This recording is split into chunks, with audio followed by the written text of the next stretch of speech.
I'll pick and choose what to answer and not speak about most HMOs in the area getting used to house illegals. Well, that isn't the case, Ryan Rampage, if that is your real name. I suspect it's not.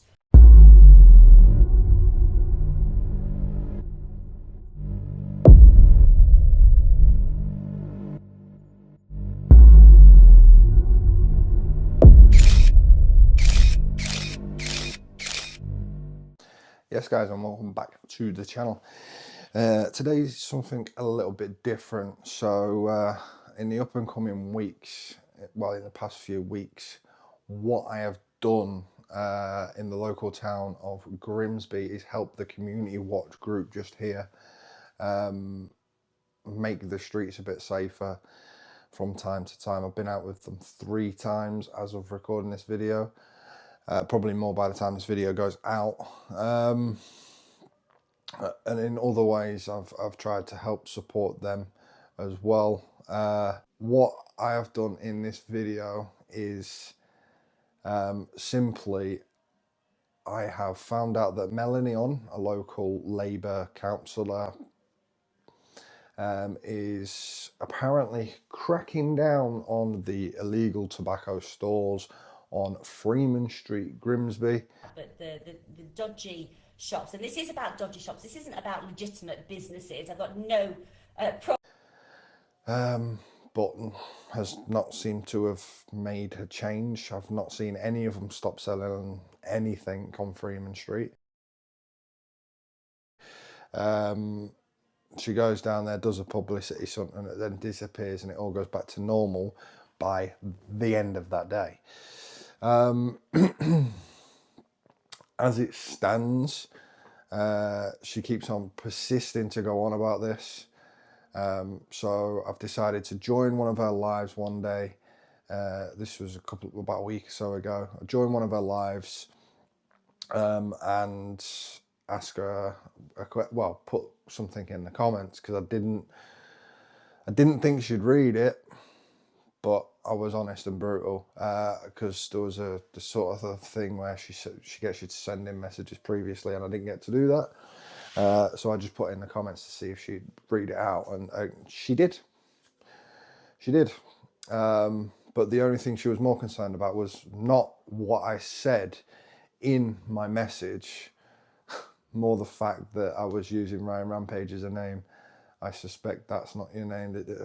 Ryan Rampage, if that is your real name. I suspect it's not. Again, she was more concerned about the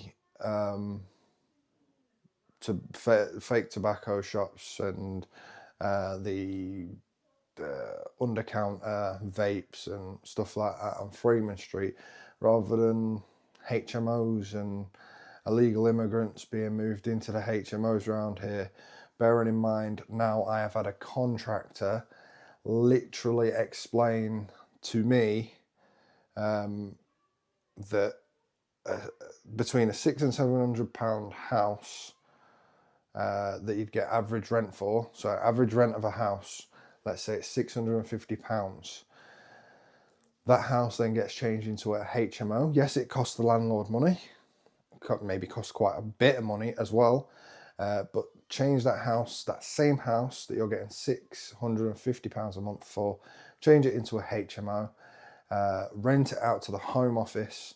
They are getting around £2,500 a month, and this is a contractor that's worked in one of those places that I got this information from.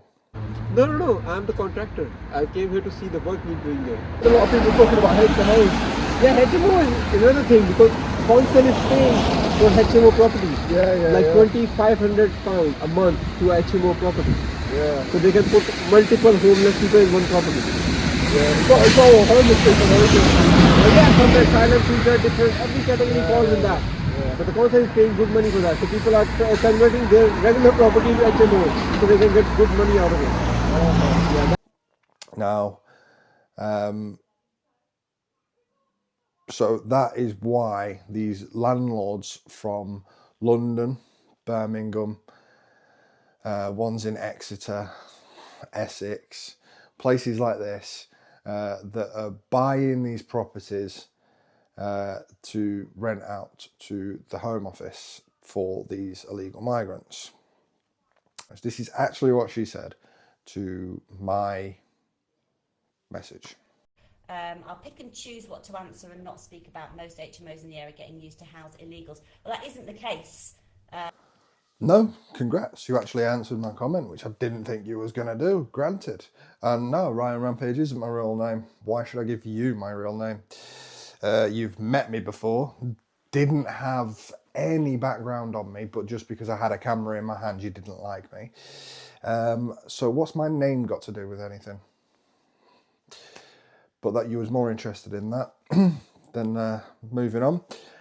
So here goes the attack from Melanie On. That isn't the case. There are some HMOs that are being used as asylum accommodation. At the moment, I think it is really concerning that some of those properties are being targeted by people who may well be well-meaning, but unfortunately it's resulting in damage to those properties, intimidation of people who are living there by people who are not professionals, by people who do not know the backstory of anybody who is living there. So straight away, she goes, no professionals, not professionals, and people that may have caused damage there. Well, the people that you are talking about, the professionals, are the ones that actually go up with a camera and speak to people and release that on the internet. It's the camera footage, it doesn't lie. I know there was an incident with a video that went out and a house and a property got smashed up because of the video got housed. I think that's a contradiction to what you've just said, because simply in the video, the clip made it seem like it wasn't a joke and people believed it to be true when it was a joke. The owner of the property said it was not a migrant hotel, but tried to say it as in a joking way it was. That clip got took out of context, very badly out of context, that some damage happened to the property, and then you've just turned around. This is that week it happened. You have just turned around on a live stream and said that basically that property is a migrant hotel and that it's bad that that information got released and somebody went and go smashed it up. I mean, I do not agree in smashing anybody's property up. Let me just put that clear. I'm sure the person that filmed that video, that posted that clip, does not agree that any properties should be smashed up. At the same time, it is not in our control what other people decide to do. We post the facts. If we can post the facts, it is the facts. Unfortunately, one joking video got took out of context and took to the extreme. That is not that person's fault. That is the other person's fault that's took that out of context. But also, you've just turned around and says, not professional. More professional than the BBC, because they lie, cover up, and do what they are paid to do. So they get paid to push an agenda, whichever agenda that fits their narrative. That's what they get to do. So we are more professional than that. We are saying what's actually happening.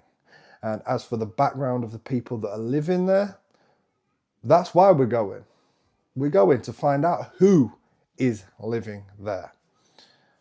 Simple as. We can't find out if we don't go, and we don't find out if we don't go and speak to them. So, yeah. What ball game are you going to play there? And the reality is that most people who are living in houses of multiple occupation are single men who are in the UK but happen to be on very, very low incomes. And the lack of social housing means that HMOs are the cheapest, most affordable and accessible properties for them to live in. So they've got lower housing outgoings. Okay, so right there, you've just said single men. Where's the families that are coming over? Where's the asylum seeking? It's not. It's single men. And you've said also low income. Where are they getting their income from? Who's paying them this income to come into this country? To break the law to come into this country? To get human trafficked into this country? To then get given this funding, this money that the UK taxpayer is paying to put them in a HMO? When we've got English people and people that have been here for years living on the streets. Where's the money for them? Where's the HMOs for them?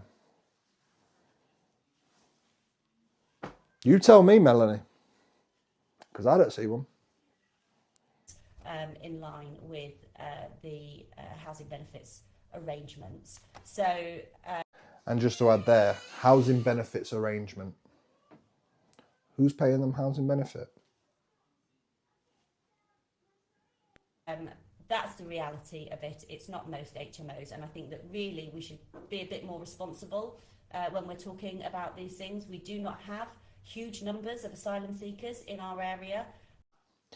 You have literally just said we don't have huge numbers of asylum seekers in this area. The only word you're missing from that sentence is yet. Yet. There is more and more coming into this area, meaning Grimsby. So there's more and more going into Grimsby than each and every, as time goes on, there's more and more. Now these HMOs are getting done up so that they can take the payout from the Home Office, and that's when they're coming in. The demographic in Grimsby has already changed in the last year, and it's only going to change even more. You look at the demographic in Grimsby last year to the demographic in Grimsby today, and then look at it again next year, and you will know exactly what I'm talking about. I know that there have been stories and there have been incidents involving asylum seekers that have happened, and those have been dealt with properly by the police when it has been required. And I think that supporting official services is the way that we should be going, and reporting concerns in the appropriate way. You say this. You say that they've been dealt with properly by the police. So let's go back a bit. I caught an illegal migrant that had been in the country for less than 3 years, and I caught him sexually assaulting a woman in Sheffield. Now, there's been no update to the case. I can't find any information to do with the bloke, anything. It's been swept under the rug and it's been put away.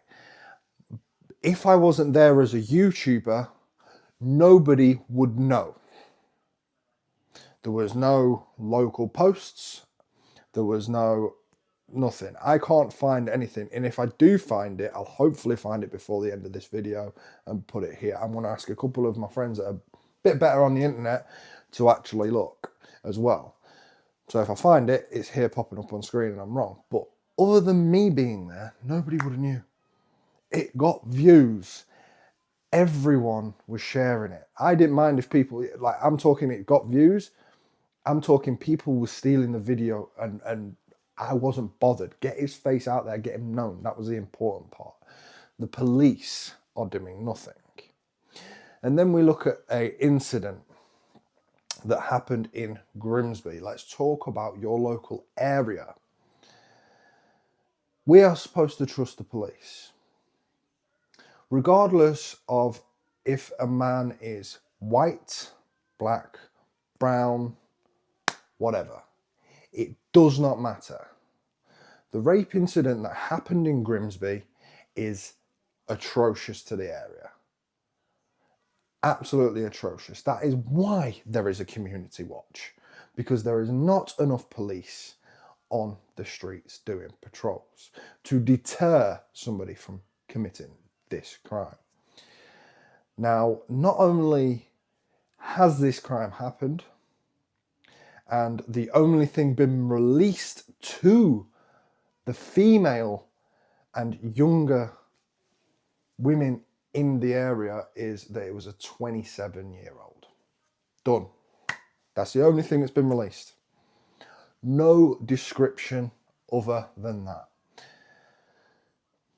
We don't care what the white and black is, but why are they not trying to help?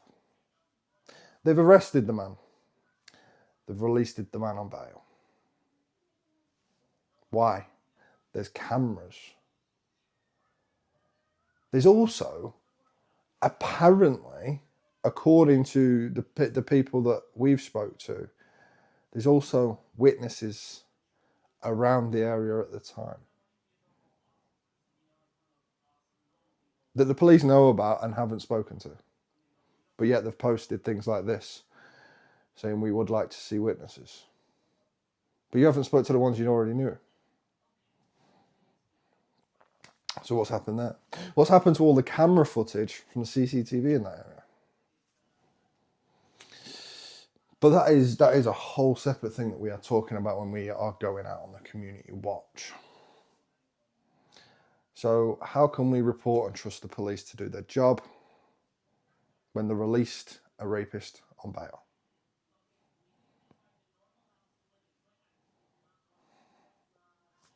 They've not even said anything like the two people involved in the incident are known to each other. So that suggests they're not known to each other and it was a random attack. The fact that they've not given a description makes the town wonder who it could be. Anyone. It could be anyone. And we're meant to trust the police, Melanie. Yeah, okay. On the library, Sharon, you've asked about the library. I've not had any updates